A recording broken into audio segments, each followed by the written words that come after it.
Bonjour à tous et bienvenue dans Mariage engagé, le podcast des futurs mariés éco-responsables. Je m'appelle Aude, je suis wedding planner et avec ce podcast, j'ai à cœur de vous partager mes conseils pour vous aider vous aussi à organiser votre mariage éco-responsable. J'ai imaginé ce podcast comme un moment privilégié qui vous est entièrement réservé. Un petit temps que vous prenez pour vous, toutes les 2 semaines, pour vous ressourcer tout en faisant le plein d'astuces et d'énergie pour qu'après chaque épisode, vous puissiez vous rapprocher un peu plus du mariage de vos rêves. Alors, installez-vous confortablement, prenez un thé ou un café, prenez de quoi vous mettre à l'aise et c'est parti pour l'épisode du jour.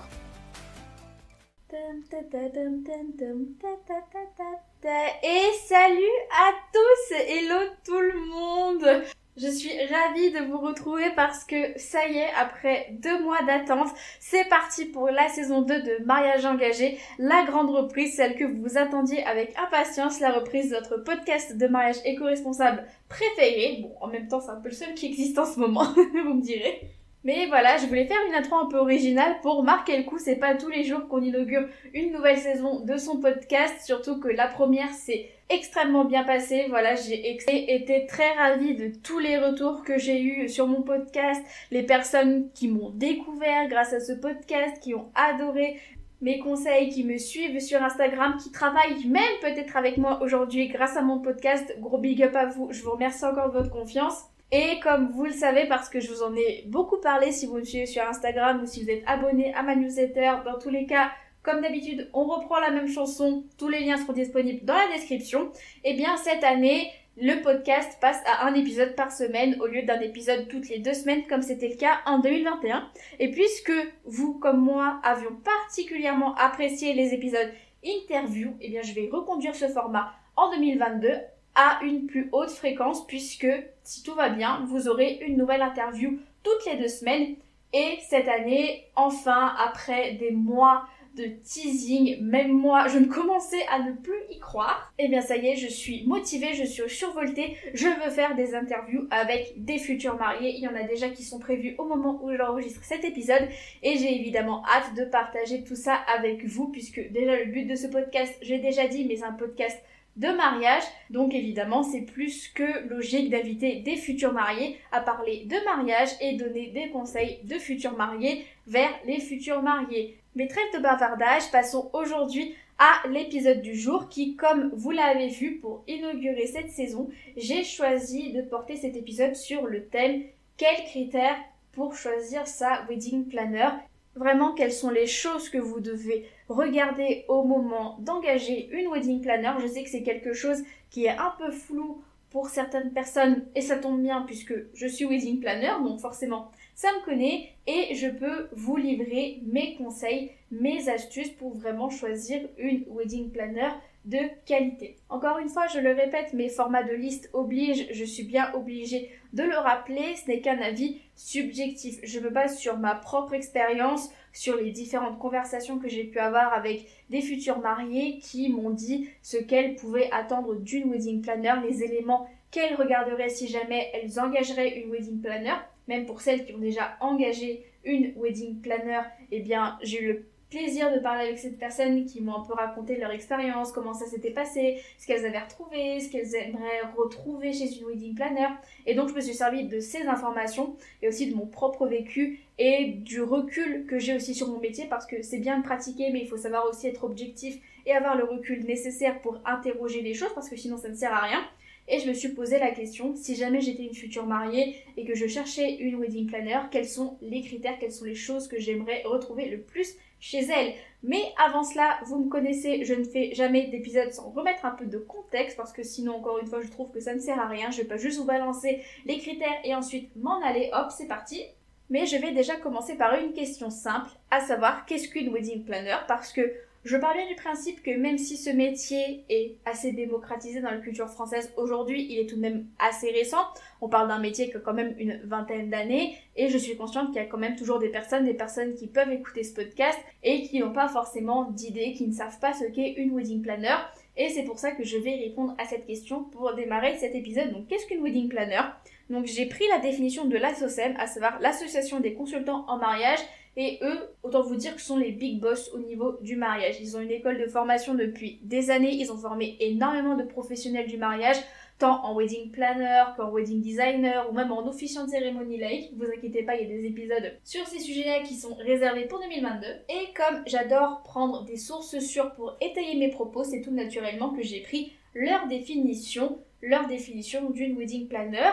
Donc la SOCEM définit le wedding planner comme étant le chef d'orchestre de votre mariage, puisqu'il s'agit d'une personne que vous avez choisie et qui se consacre entièrement à l'organisation de votre mariage. J'insiste bien sur ce fait, c'est votre mariage, pas le sien. On en reparlera un peu plus tard, mais un bon wedding planner, une bonne wedding planner, et non pas wedding planeuse comme je peux l'entendre à certains moments. Voilà, désolée, c'était un peu ma sensibilisation du jour. Et tout simplement, le wedding planner, c'est une personne qui, grâce à son professionnalisme et son carnet d'adresse, qui réunira toutes les ressources nécessaires pour donner vie à vos idées. Il ou elle vous accompagnera à chaque étape de l'organisation et encore une fois, j'insiste sur le fait qu'il ne prendra jamais aucune décision sans votre accord puisqu'après tout, c'est votre mariage et il se doit d'être aussi unique que possible et le ou la wedding planner travaille toujours en fonction de vos idées, de vos autorisations et jamais en fonction des siennes. C'est un peu réducteur ce que je vais dire, mais l'avis de votre prestataire, techniquement, on s'en fout. C'est pas ce qui compte le plus. Le plus important, c'est votre avis, c'est celui de votre conjoint puisque vous êtes les deux seules personnes qui vont vous marier. Cette petite mise au point étant faite, faisons le tour ensemble des prestations qui peuvent être proposées par une wedding planner. Alors, il y a 3 grandes prestations principales et on va dire une petite base qui bouge en fait en fonction des wedding planners, de ce qu'ils ou elles veulent bien proposer à leur clientèle en fonction de ce qu'ils ont envie de faire, de leurs compétences, etc. etc.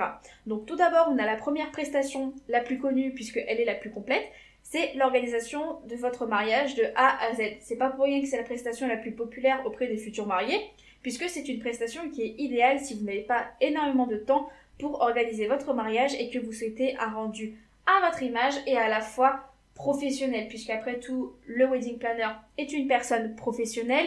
Les vrais wedding planners se sont formés à leur métier, puisque on est d'accord qu'organiser son mariage et organiser le mariage de quelqu'un d'autre, organiser entre 10 à 20 mariages par an, c'est pas du tout la même chose. Il y a tout un mindset, des connaissances à avoir. Et c'est la garantie de limiter au maximum tout ce qui va être les couacs, les petites surprises, les imprévus, même s'il y en a toujours dans ce genre d'événements. Ça vous assure tout de même une certaine tranquillité d'esprit puisque techniquement, vous n'avez rien à faire, vous avez juste à donner votre accord, à réfléchir pour vraiment être sûr que ce que la wedding planner est en train de faire correspond à ce que vous souhaitiez, mais sinon vous êtes libre en fait de vous dédier aux autres casquettes de votre vie, que ce soit professionnelle, familiale ou même sociale, parce qu'on va pas se mentir, l'organisation d'un mariage ça prend énormément de temps, en moyenne 250 heures, et c'est peut-être 250 heures que vous n'avez pas forcément, et donc ça fait du bien de pouvoir se dire que on n'a rien à faire, que c'est quelqu'un de pro, de fiable qui consultera à chaque étape, qui s'en occupe puisque lors de cette prestation, le ou la wedding planner se charge de toute l'organisation du mariage, de la recherche à la sélection des prestataires, à évidemment la création et la coordination du jour J de votre mariage. Et aussi une prestation entre du coup l'organisation totale et la coordination d'autres jour J qui s'appelle l'organisation partielle. Et c'est une prestation qui est idéale si vous avez déjà attaqué l'organisation de votre mariage mais que vous bloquez pour vraiment pouvoir avancer, vous avez rencontré une difficulté, un obstacle, quelque chose que vous avez du mal à surmonter toute seule et donc vous avez besoin de l'aide d'un professionnel pour un peu débloquer la situation, ou alors vous vous retrouvez avec moins de temps que prévu pour continuer sereinement à préparer votre mariage et donc vous allez vous tourner vers des professionnels du mariage pour reprendre un peu la main sur l'organisation, vous aider à vous soulager et reprendre le cours de votre mariage jusqu'au jour J. Évidemment, l'avantage principal, c'est que c'est le juste milieu si vous souhaitez soit commencer vos préparatifs vous-même, mais que vous n'aurez pas le temps de tout faire et donc confier la suite à un professionnel, ou alors si jamais quelque chose se passe dans votre vie, que vous avez moins de temps, que vous galérez et que vous souhaitez faire appel à un professionnel pour ces raisons. Et la troisième principale prestation, c'est la coordination du jour J. Et c'est une prestation qui est destinée aux mariés qui ont déjà organisé leur mariage dans les moindres détails et qui souhaitent profiter à fond du jour de leur mariage, qui ne souhaitent pas avoir à se prendre la tête avec les prestataires, avec les briefings, à orienter les invités, à gérer les imprévus s'il y en a, à gérer les invités absents, etc., etc. Et donc, si vous vous retrouvez à ce stade, vous pouvez tout à fait confier à une wedding planner la mission de planifier et coordonner le jour de votre mariage pour que vous puissiez profiter en sachant que quelqu'un assure vos arrières, puisque dans ce genre de prestation, la règle c'est que si jamais il y a un imprévu ou quelque chose de négatif qui se passe, les mariés ne sont pas au courant pour ne pas apporter une dose de stress supplémentaire par rapport à ce qu'ils peuvent déjà ressentir le jour de leur mariage. Et je vous ai dit qu'il y avait d'autres prestations annexes qui varient beaucoup en fonction des wedding planners, mais en fonction des personnes, vous pouvez retrouver des prestations de recherche de prestataires uniquement, de création de faire-part, même si ça c'est plus orienté décoration du mariage. Ne vous inquiétez pas, on en reparlera bien assez vite. Mais il y a aussi des propositions de coaching en fait qui se développent de plus en plus, puisque notamment avec le Covid, on l'a vu, le digital, on a vraiment pris conscience que le digital était très important dans nos vies. Et dans le monde du mariage, on s'est rendu compte qu'il y a peut-être des personnes qui avaient envie d'avoir des conseils de professionnels, mais qui hésitaient un peu parce que les prix étaient élevés, qui n'avaient pas le budget, etc. Et donc, ils souhaitaient tout de même être accompagnés par des professionnels du mariage.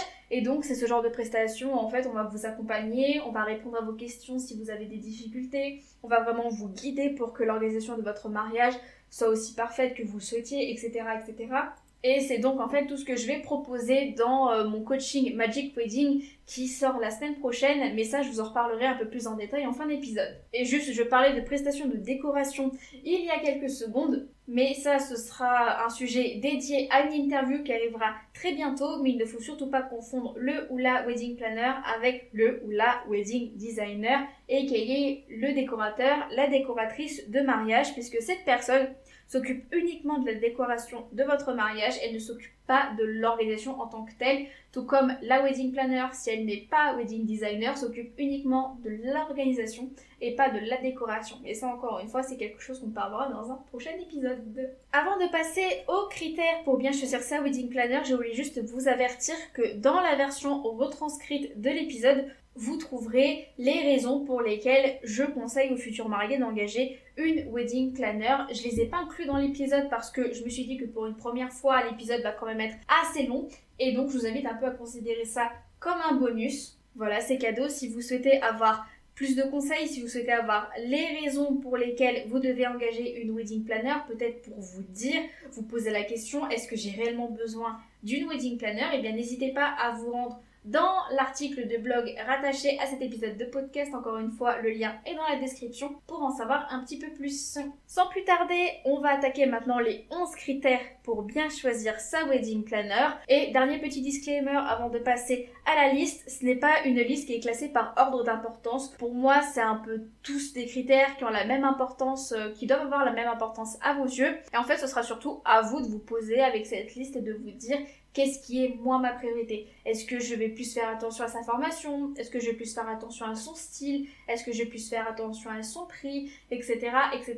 Ce sera vraiment à vous de voir ce que vous placez en priorité chez une wedding planner, sachant que votre priorité ne sera forcément pas la même priorité que celle d'un autre couple. Ce disclaimer étant fait, passons au premier argument, au premier critère, à savoir le style des mariages qu'elle a déjà organisé, voire même des shootings d'inspiration. Donc en deux mots, un shooting d'inspiration, qu'est-ce que c'est? C'est tout simplement un faux mariage retranscrit sous la forme d'un shooting photo. Donc en fait, tout le déroulé d'un mariage classique, plus ou moins équivalent, est retranscrit sous la forme d'un shooting photo. Et ce shooting est organisé par une équipe de prestataires sur un thème, sur des objectifs communs, voilà, pour donner aux futurs mariés des inspirations, des thèmes qui sont un peu à la mode, ou alors des choses atypiques qui pourraient très bien s'approprier. Mais ça, encore une fois, c'est réservé pour un prochain épisode. Je vous en parlerai un peu plus en détail et comment vous pouvez les utiliser pour organiser votre mariage. Mais je ne peux pas parler de shooting d'inspiration à un public qui peut-être n'y connaît rien sans prendre le temps de définir ce que c'est. Pour en revenir aux critères, je trouve que c'est important de prêter une petite attention au book, au mariage, au shooting que votre prestataire a déjà organisé, car tout simplement ça va vous permettre d'identifier, de voir au premier coup d'œil si vous avez le même style qu'elle, ou alors même si vous n'avez pas encore décidé du thème de votre mariage, cela vous aidera à voir si déjà vous aimez les mêmes choses, si potentiellement elle pourra vous proposer quelque chose qui soit dans votre univers, c'est pas trop décalé avec ce que vous aimez, ce que vous souhaitez pour votre mariage, etc. Et plus largement, ça va vous aider si vous n'avez pas encore choisi de thème, ou alors si vous avez un thème mais que vous n'avez pas encore d'idée de décoration, parce que ça vous permettra déjà de voir si vous êtes inspiré par ce qu'elle a déjà fait, est-ce que ça vous donne des idées, est-ce que rien qu'en voyant son travail, vous vous dites ah bah tiens ça c'est super, je me le note pour me le réapproprier à ma sauce, pour donner à mon mariage une touche un peu unique. Deuxième critère que je vous conseille de prendre en compte, et c'est selon moi la formation de votre wedding planner, dans le sens où en fait on se rend compte qu'il y a quand même beaucoup d'amateurisme au sein des wedding planners. Je m'explique, parce qu'étant donné que c'est une prestation qui est un métier qui est plutôt jeune, il n'y a pas beaucoup de formations en fait qui sont reconnues par l'État. Vous savez, c'est ce qu'on nous disait de regarder à l'école en fonction des formations qu'on voulait faire après le bac notamment, puisqu'on nous disait oui c'est les reconnus par l'État, ça aura plus de poids au niveau des employeurs, etc.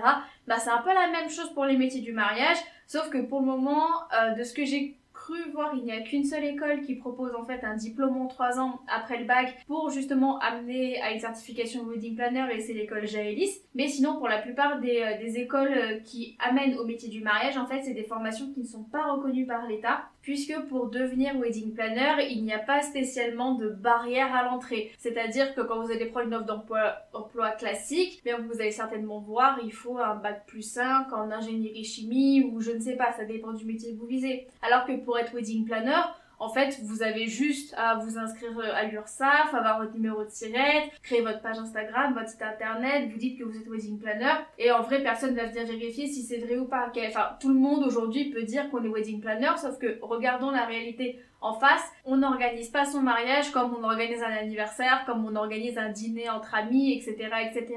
Ça demande de l'organisation, ça demande de la rigueur, ça demande des connaissances du secteur, ça demande une veille constante de toujours se former pour toujours être au top au niveau des dernières tendances pour proposer les choses, si ce n'est à la mode, mais qui pourront plaire à vos futurs mariés. Et il faut aussi se former tout simplement à la gestion d'une entreprise, parce que c'est pas le genre de choses qu'on apprend en général, et c'est le genre de choses avec laquelle on peut vite se retrouver débordé si on n'y fait pas un petit peu gaffe. Surtout qu'un détail quand même très important, je l'ai déjà dit un peu plus tôt dans l'épisode, mais organiser son mariage, ce n'est pas la même chose qu'organiser le mariage de quelqu'un d'autre, parce que il y a quand même pas mal de wedding planners qui se lancent après avoir organisé leur propre mariage, mais il y a quand même une distinction à faire entre les deux, puisque quand vous organisez votre mariage, vous pouvez faire ce que vous voulez, mais par contre, quand vous organisez le mariage de quelqu'un d'autre, votre avis, on s'en balance. Vous devez le mettre au placard, parce que ce qui compte, c'est ce que vos futurs mariés veulent, et ça c'est quelque chose que vous devez répéter pour 10, 20, 30, 40, etc. mariages par an. Sans oublier que le métier de wedding planner est un métier qui peut être très stressant, on court beaucoup, c'est quelque chose d'assez compliqué, il faut être sur tous les fronts, on a toutes les casquettes d'une chef d'entreprise, il faut avoir des contacts avec les prestataires, il faut passer beaucoup de temps pour travailler sur les mariages des mariés, il faut aller visiter des lieux, rencontrer des personnes, aller voir les mariés, etc.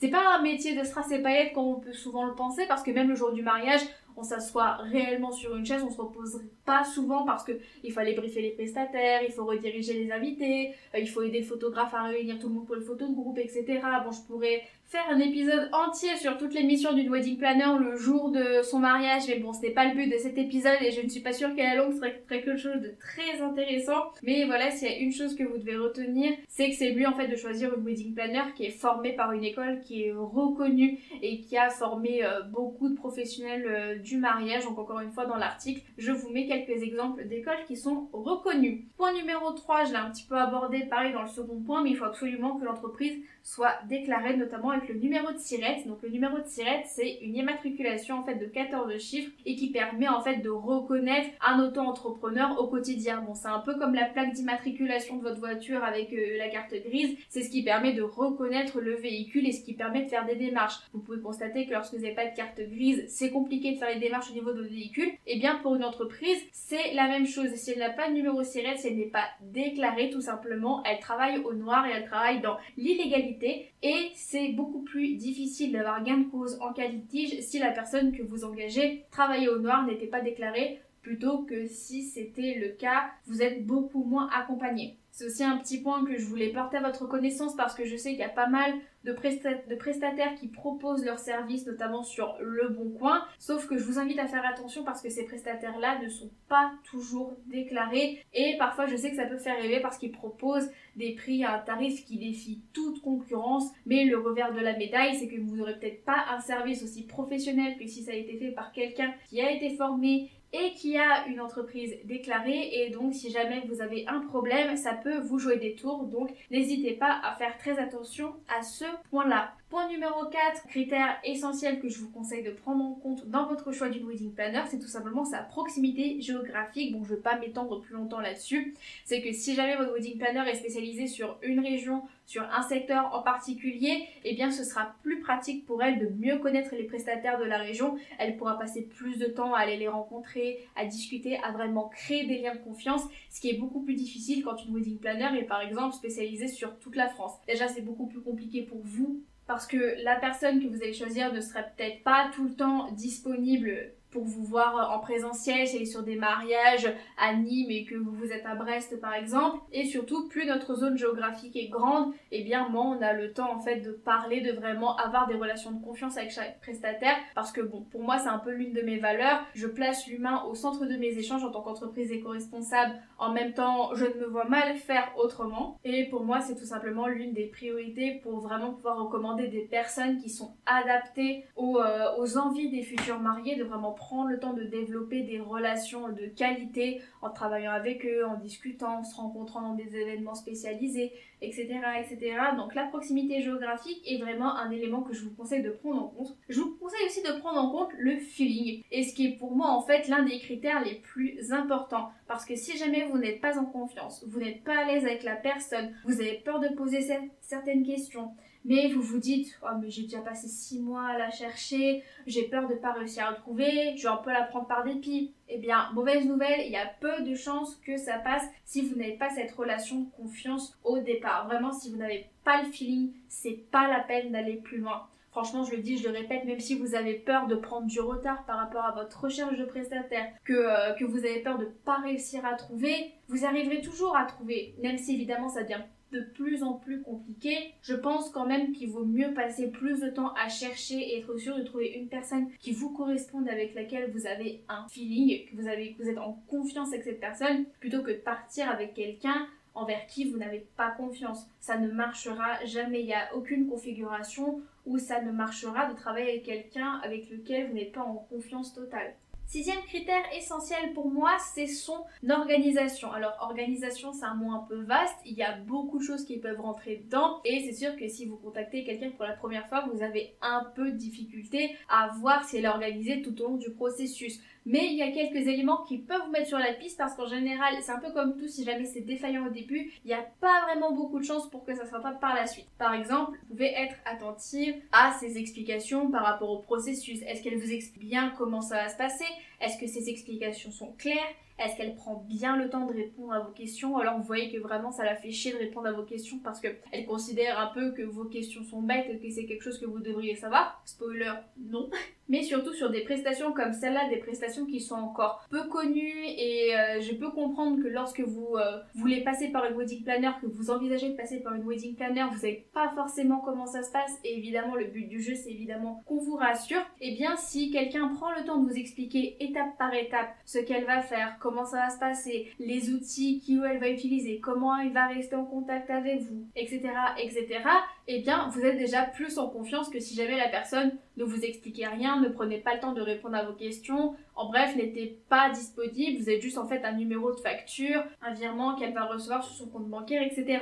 Donc évidemment, je vous parlais d'outils, mais il ne faut pas non plus qu'elle ait 30 outils, parce que c'est quelque chose que je vous conseille de ne pas démultiplier les outils pour éviter de vous perdre, parce que c'est toujours mieux de centraliser vos outils dans un même endroit plutôt que de vous éparpiller. Bah ça vaut aussi pour des wedding planners, parce que si jamais elle commence à vous dire j'ai ça pour le budget, j'ai ça pour le cahier des charges, j'ai ça pour faire le plan de table, j'ai ça pour le planning du jour J, qu'au final vous avez plein d'accès à plein d'outils différents, bah techniquement vous allez vous perdre aussi. Elle va sans doute se perdre aussi puisque comme vous, elle aura du mal à trouver exactement dans quoi va chaque document, alors peut-être du mal à s'organiser, bon, même si elle a l'habitude d'utiliser ces outils. Je pense que même dans un esprit minimaliste, on n'aime pas multiplier les outils, on n'aime pas avoir 10 000 outils pour faire une seule chose alors qu'on pourrait tout faire dans un seul. Et je pense que vraiment c'est plus important, encore une fois, de se centrer sur peu d'outils, mais vraiment avoir des outils qualitatifs, des outils que vous allez bien maîtriser pour une maxi efficacité plutôt que de multiplier les outils, ce qui vous laissera moins de temps pour maîtriser chaque outil, pour exploiter ces outils à leur plein potentiel, alors que vous pouvez plus prendre le temps si jamais vous avez 1 ou 2 outils au lieu de 6 par exemple. Et pour moi, l'organisation, ça passe aussi par la facturation, dans le sens où il ou elle va vous facturer uniquement ce que vous souhaitez, ce dont vous avez besoin, et ne va pas vous faire facturer des choses pour lesquelles vous n'avez pas besoin. Elle ne va pas faire du forcing pour ajouter des options qui ne vous serviront à rien, juste pour faire grossir son chiffre d'affaires, juste pour vous faire débourser beaucoup d'argent. Ça, pour moi, c'est pas le but d'une wedding planner. En tout cas, c'est pas mon but. Critère numéro 7 à prendre en compte, et c'est sa réactivité. Donc encore une fois, je vais pas passer 30 ans dessus, c'est assez évident quand on y pense. Mais si la personne que vous souhaitez engager n'est pas disponible, si elle affiche un temps de réponse, qu'elle dit par exemple qu'elle vous répond en 24-48 heures et qu'elle vous répond au bout de 2 semaines, qu'elle répond à côté de la plaque, que même vous sentez à travers son message qu'elle préférerait faire autre chose que de répondre à votre message, il faut peut-être partir sur quelqu'un d'autre, parce que, je l'ai déjà dit mais je le répète, si jamais ça se passe mal dès le départ, il y a peu de chances pour que ça s'améliore par la suite. Donc si jamais la personne n'est pas réactive, qu'elle ne répond pas rapidement à vos mails, qu'elle ne répond pas à votre question, ça sert à rien d'aller plus loin, parce que la réactivité c'est quelque chose d'essentiel dans le monde du mariage, parce que la wedding planner a besoin d'informations à l'instant T, mais de l'autre côté, vous avez aussi besoin d'avoir des informations, d'avoir un suivi, qu'elle vous dise exactement ce qu'elle fait, où est-ce qu'elle en est-ce qu'elle a rencontré des prestataires, est-ce qu'il y a des choses qui pourraient vous intéresser, etc. Donc si vous n'avez pas ces informations en temps et en heure, ça va vous faire du stress inutile, et surtout vous allez perdre votre temps, alors que en 2 secondes, en vrai, ça peut être réglé. Donc faites attention à la réactivité, parce que c'est un élément, encore une fois, qui est très important. Critère numéro 8, on approche bientôt de la fin. Courage, il n'en reste plus beaucoup. Est-ce que le type de prestation qu'elle vous propose vous correspond? Parce qu'il y a pas mal de wedding planners qui partent en fait sur des prestations de base, donc en fait avec un packaging de base qu'elles peuvent personnaliser en fonction de vos besoins. Encore une fois, ça rejoint ce que je disais dans le point numéro 6. Est-ce qu'elle facture uniquement ce dont vous avez besoin, ou alors est-ce qu'elle essaie de faire du forcing pour vous faire payer des options dont vous n'avez pas besoin et que vous n'avez même pas utilisé? Alors même si c'est rassurant de se dire qu'on a déjà ces prestations de définies et qu'on arrive à un rendez-vous et qu'on dit au futur marié, bah écoutez, ça c'est ce que je fais de base, je pense que c'est quand même important de se laisser une petite marge d'adaptation, parce que chaque couple est différent, chaque couple va avoir des besoins différents, il y a sans doute des choses dans la prestation dont ils n'auront pas besoin et qu'ils préféreraient échanger avec des choses dont ils ont réellement besoin. Donc pour moi c'est aussi important d'être ouverte à la discussion, de voilà, vous adapter à la personne qui est en face de vous, puisque c'est aussi ça, être wedding planner, c'est s'adapter à la personne qu'on a en face de soi, puisque chaque couple est différent, et être capable d'adapter vos prestations pour arriver à quelque chose qui convienne à tout le monde. Critère numéro 9, alors c'est pas forcément un critère qui est applicable à tout le monde, je vous explique tout de suite, mais si c'est possible, essayez de voir les recommandations et les avis que le ou la wedding planner a sur son site ou sur ses réseaux sociaux. Alors je dis que c'est pas forcément adapté à tout le monde, parce que quand on débute et qu'on n'a pas eu de clients, c'est très difficile d'avoir des recommandations. Mais le revers de la médaille, le cercle un peu vicieux si je puis dire, c'est que en tant que consommateur, on est rassuré par la preuve sociale. On est rassuré quand on va voir un film, quand on va au restaurant, quand on veut choisir un menu, etc. D'avoir déjà des personnes avant nous qui ont testé et qui peuvent nous dire oui ça marche pas pour telle ou telle raison. Donc si jamais vous vous retrouvez dans ce cas-là, si jamais une personne avec laquelle vous souhaitez travailler n'a pas eu d'avis, je vous conseille d'être tout de même un peu indulgente et lui laisser sa chance si jamais le contenu vous plaît vraiment, si elle interagit bien à sa communauté, si elle répond à vos questions quand vous l'avez posées, etc., etc. Parce que même si vous n'avez pas de recommandations, c'est quand même des indicateurs qui peuvent vous mettre sur la voie et vous dire ouais, elle répond rapidement, elle pose du contenu de qualité, les gens semblent adorer ce qu'elle fait, donc potentiellement ça peut être bon signe. Encore une fois, confirmer avec un rendez-vous, avec le fait de se rencontrer pour vraiment voir si le feeling y est, etc., etc. Vous connaissez la chanson. Point numéro 10 du coup, directement relié au point numéro 9, on en a un petit peu parlé, à savoir son contenu sur les réseaux sociaux, qu'est-ce que il ou elle poste sur les réseaux sociaux et la façon dont il ou elle interagit avec sa communauté. Donc là encore une fois c'est assez subjectif parce qu'il y a des personnes qui techniquement n'en auront rien à faire, qui en fait vont juste porter de l'attention sur le site internet, mais si jamais pour vous les avis, ce que vous voyez sur les réseaux sociaux est très important pour vous, je vous conseille de regarder ce qu'elle poste sur les réseaux sociaux. Est-ce qu'elle poste des photos de son travail? Est-ce qu'elle poste des photos de shooting? Est-ce qu'elle poste des conseils? Est-ce qu'elle poste des témoignages, etc. Donc c'est sûr que c'est quelque chose de très subjectif. Après au final c'est à vous de décider si c'est important, si vous allez en tenir compte et surtout si ce qu'elle poste ça vous plaît. Encore une fois, ce sera à vous de prendre la décision. Et sur la partie interaction avec la communauté, vous pouvez regarder si elle répond vite aux commentaires, si elle répond aux questions. Ça rejoint ce que je disais avec la réactivité, mais ça peut déjà vous donner un petit indicateur de savoir est-ce qu'elle va répondre rapidement à votre question, est-ce qu'elle a l'air chaleureuse, est-ce qu'elle a l'air ouverte. Enfin, vous pouvez regarder ses stories, si elle fait des stories face caméra. Si jamais vous tombez sur quelqu'un qui fait des reels, vous pouvez regarder si son contenu vous plaît, si ça vous fait rire, si ça vous divertit, si vous apprenez des choses, etc. Je vous dis ça parce qu'on a un peu tendance à sous-estimer le pouvoir des réseaux sociaux, surtout en tant que prestataire, parce qu'on n'utilise pas forcément Instagram, Facebook, TikTok, même à son plein potentiel, alors qu'une fois qu'on connaît les bons outils et qu'on sait les utiliser, eh bien on peut plus facilement atteindre sa cible de clients, on peut plus facilement atteindre les futurs mariés pour les attirer un peu à nous et leur montrer qu'on est la personne qu'il leur faut pour leur mariage.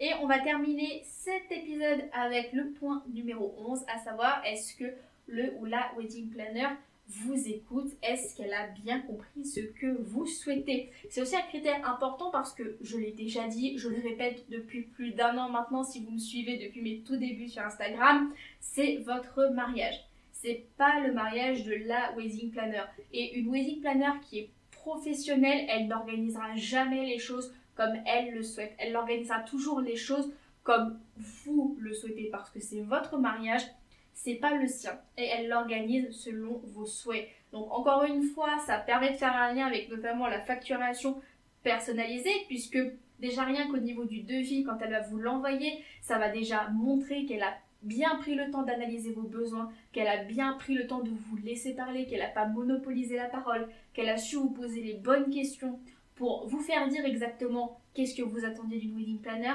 qu'est-ce que vous avez besoin et qu'est-ce qui vous manque aujourd'hui pour avoir le mariage de vos rêves. C'est aussi une personne qui saura vous rassurer, qui saura répondre à vos questions, qui vous mettra en confiance. Je vous en parle parce que l'autre jour quand j'ai signé un contrat, j'ai signé mon premier contrat il y a quelques semaines, justement j'ai fait en sorte de rendre les choses accessibles parce que les clients m'ont dit, des personnes m'ont dit, mais moi les contrats j'ai du mal parce que c'est toujours un jargon qui est très compliqué et c'est vrai que le droit ça peut vite être rébarbatif et moi évidemment c'est des documents lus par des professionnels mais j'ai fait en sorte que ce soit un minimum accessible. J'ai réexpliqué avec mes mots si besoin. J'ai vraiment pris ce temps de les mettre en confiance, de vraiment leur expliquer paragraphe par paragraphe, étape par étape, tout ce qui allait se passer pour qu'à la fin, ils puissent tout comprendre, qu'ils aient toutes les clés en main pour prendre leurs décisions et signer le contrat de façon plus sereine que si je n'étais pas passée par toutes ces étapes. Et encore une fois, c'est autant d'éléments qui, si vous les prenez en compte dès le départ, vous rassureront quant à la qualité de son travail et de tout le travail qu'elle va fournir pour organiser votre mariage, puisque, je le répète, c'est un petit peu le mantra de l'épisode, si ça se passe bien dès le départ, si elle vous montre qu'elle est organisée, qu'elle est carrée, qu'elle va faire de ça à ça, que pour passer d'une étape A à une étape B, elle va faire ça, ça et ça réduit quand même drastiquement les chances que ça se passe mal si elle vous montre qu'elle est organisée, que si elle vous montre l'exact opposé.